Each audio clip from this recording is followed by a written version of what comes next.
I enjoy visiting different places and seeing different cultures. I also enjoy my photography. And unlike a lot of people, perhaps, I also find great interest in visiting cemeteries. So here is a combination of all three aspects. This is going to be looking at two cemeteries in Chile, uh, looking at Easter Island itself, and that really goes back to an interest that I've had for a long time, having read in this very battered 1958 edition of Thor Heyerdahl's Aku Aku. This is his account of his early investigations into the moa, the heads on Easter Island. Um, an interesting book, but it's very much, I suppose, archaeology of the time. He visited the island in an expedition ship, which was a converted Greenland trawler.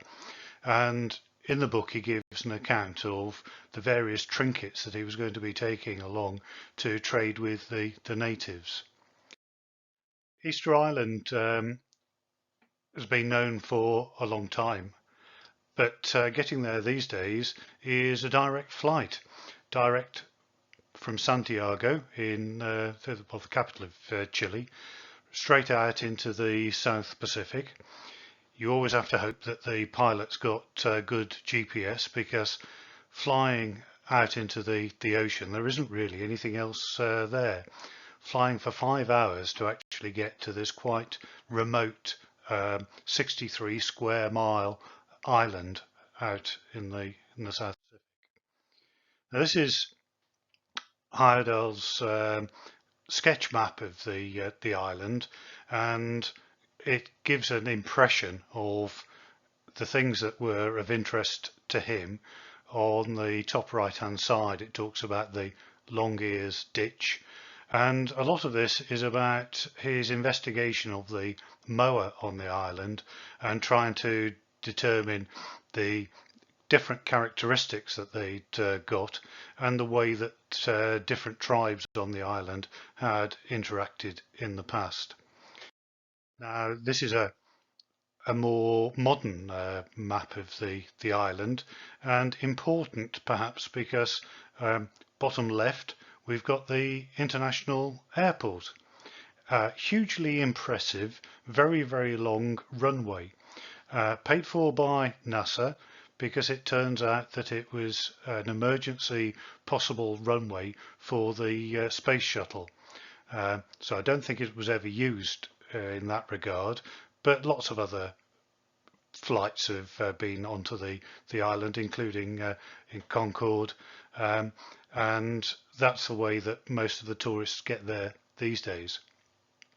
Hangaroa is the principal town, and going back to Victorian times, the whole of the island was taken up by farming of sheep, and the native population there was very much pushed just to be in the town, and the same occurs these days.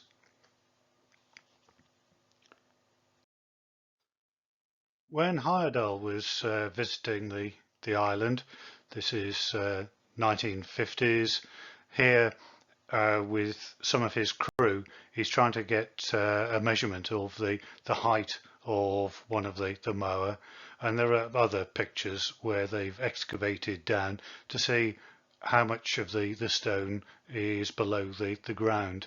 These big stone monuments can be anything up to 80 tons, something like that. And then these days, um, unlike the measurements being taken before with people all over the monuments, quite correctly, I think the park areas are protected very well, and they don't want people actually touching the stones. So there's quite a lot of separation of people from the statues, which is good in terms of photography, because it means that you can get pictures of the big stone structures without people getting in the way. So this is one of the moa in place, not far away from the quarry where it had originally been produced. Now, in addition to his measurements and description of the standing stone, the moa, and later some of his crew helped to re-erect some of the fallen stones. But Heyerdahl, talking with the native people of the island, got very interested in a lot of these caves, and he was particularly interested in grave goods. So people had been buried in the caves, entire sort of family units, and the grave goods that they got with them. He was interested in those, and that's where part of the trading came in of glass beads, as it were, for some of the more ancient materials that people were able to recover for him. So burials on the island had been important for a long time. But here, my principal interest is looking at the current municipal cemetery in Hangaroa itself. Easter Island has a continuing population of people, and quite naturally, people die. And here we've got the cemetery in a tropical area. So for me, it's interesting in terms of the way that the graves are decorated, the use of materials, the textures, and for that matter, the way that in the harsh tropical sun, the colours fade and the materials get bleached. But what a traditional sort of grave marker, a small version of one of the moa with his red top knot hat. That very much is in keeping with the big moa on the island.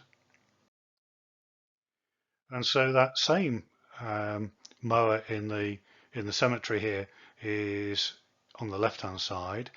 In the more distant view is a full-sized moa outside the perimeter of this municipal area, and you get that interesting juxtaposition between the old and the new, and the way that to celebrate an important member of a family, the expense has been borne to produce quite a large sculpture.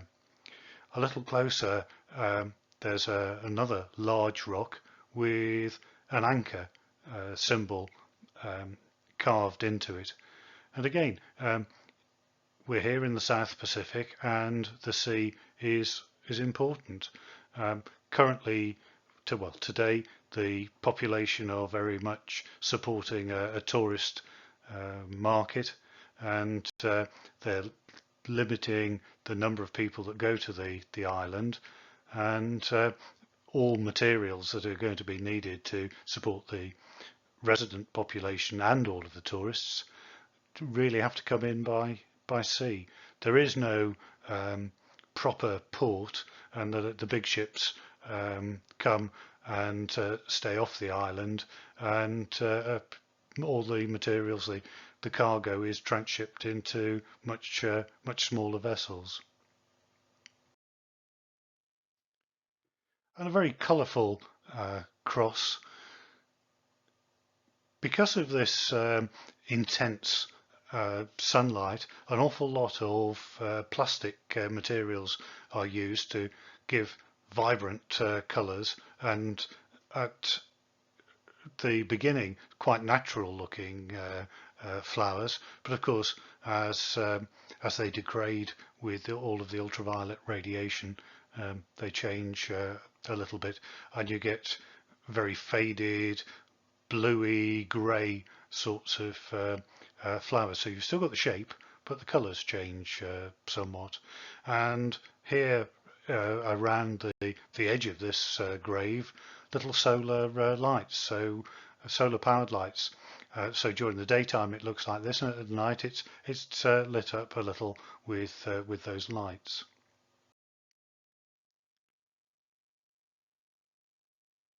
And again, sculpture, um, a representation of an inhabitant of the former inhabitant of the island. Lots of crosses disappearing out to sea, and the grave that has got the cover providing some protection has got quite a lot of description of the people who are buried there.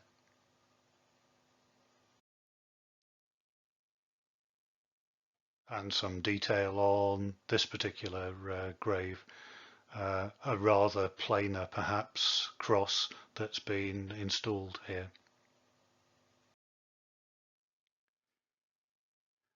And then a different representation perhaps of something that looks a little like one of the moa, but here a tree trunk has been carved, and we've got this face, a little bit like the green man representation that you find in a lot of medieval churches here in the UK. And then finally, from this set, immediately in front of us here, we've got a fish providing the crossbar of the cross. Further sculptures there in the background, almost disappearing in the foliage. Say this is a tropical area, and the foliage grows quickly. And this was taken fairly close to Christmas, and Santa gets almost everywhere.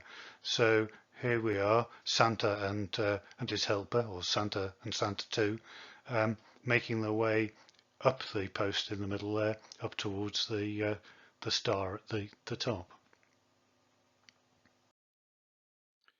Now that was Easter Island. Just to put things into context a little bit, this is the whole of Latin America, and on this particular projection you can't quite get Easter Island on. It's at the end of the arrow there on the left hand side. So it gives some idea of just how remote the island is away from the mainland there. Easter Island is part of Chile. And now we're going to have a look at a town called San Pedro de Atacama up in the Atacama Desert. At one time it was Bolivian territory, but these days it's part of Chile. Founded around about 1450, a rather different sort of environment, very much because it's at an altitude of around about 8,000 feet, reasonably dry as well, classified as cold desert. And in addition to the mining areas that are extensive in that region, it is a centre for tourism and all sorts of extreme sports. So here we are in San Pedro de Atacama, just on the edge of town, across here, giving a view right out across the desert landscape. Similar in a respect to Easter Island, a lot of the flowers that ornament these graves are made from plastic, because otherwise they would degrade very quickly. But even the plastic, with the high elevation and the more extreme ultraviolet radiation, the colours fade quite quickly. So we've got a big landscape, big volcanic landscape, very stony, and of course these are raw materials that are easily available and used in the cemetery. This is a particular memorial to a geologist, and there are two plaques that are not easily read from this sort of distance, but just lying there in this cemetery, a granite cross, and these plaques just marking a particular person. And this was Sidney Hollingworth, a professor of geology from University College London, and he made his first research trip to Chile in the 1950s during a sulfur shortage. As a geologist, he got the right sort of skills to be sent out to identify parts of the world where raw materials might be useful. And he gives his name to Hollingsworthite, a sulfite mineral, but I think you need to be something of a geologist to recognise it. His first trips were very much to follow on looking for sulfur deposits, but he went back to Chile a lot in the 1960s and produced detailed geological maps of the area. Though he actually died in London in 1966, his ashes were taken back to Chile and scattered in this area, presumably in the cemetery here. So there's no definitive information about that. So making a trip from the UK all the way out to Chile, just ambling along in a cemetery, you come across this sort of inscription, which then is interesting to investigate later to find out a little bit more about the person who's celebrated there. And these days, a lot of the graves are marked by quite plain crosses, different colours. Whether that represents different family groups, I'm not sure. But again, with the climate there, the wood is a useful material, but it does get rather bleached. And here an example of rather more of these crosses. From the photographic perspective, I do like the textures on the wood. And then here an entire family group, the Erazo family, and again in the glass jars, the live plants would have been the live flowers would have been left there, but of course they very quickly die in the dryness and the burning sun. And then some of the older parts of this cemetery, you have these larger sort of vault type structures, and for me, interest in terms of the materials that are used. Lots of ceramic tiles, which seem to be a very sensible, hard wearing material, but beautifully maintained with what must be annual repainting of these structures. Almost a sort of an Art Deco 1930s look about it. And again, in their various ranks, the tiled monuments, the sort of thing that can stand up to the weather conditions. And again, more of these faded plastic flowers, but they do fade in very interesting ways. Different colours, the blues in particular seem to be the strongest. And then out and out look at shapes and color combinations. The coral color and the blue, very sort of complementary colors. So I was drawn to this very much with the cross straight on to the camera, and then the cross on the roof. And again, color combinations, and almost the Art Deco starburst of this particular door.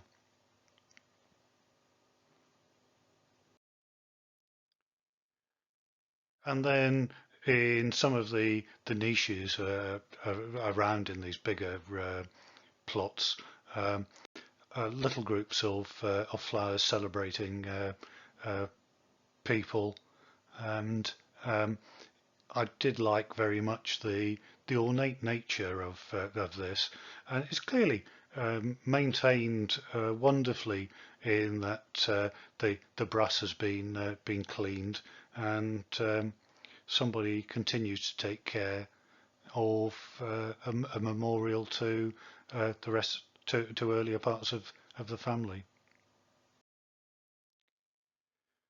I said that the plastic flowers, and for that matter, some of these here are coloured paper flowers there in the background.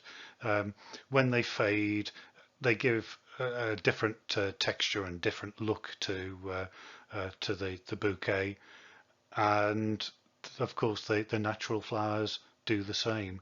Here we are with the former grandeur of the flower heads, and they're just fading away in this strong sunlight. So that was a quick look at a couple of cemeteries in Chile. Where next?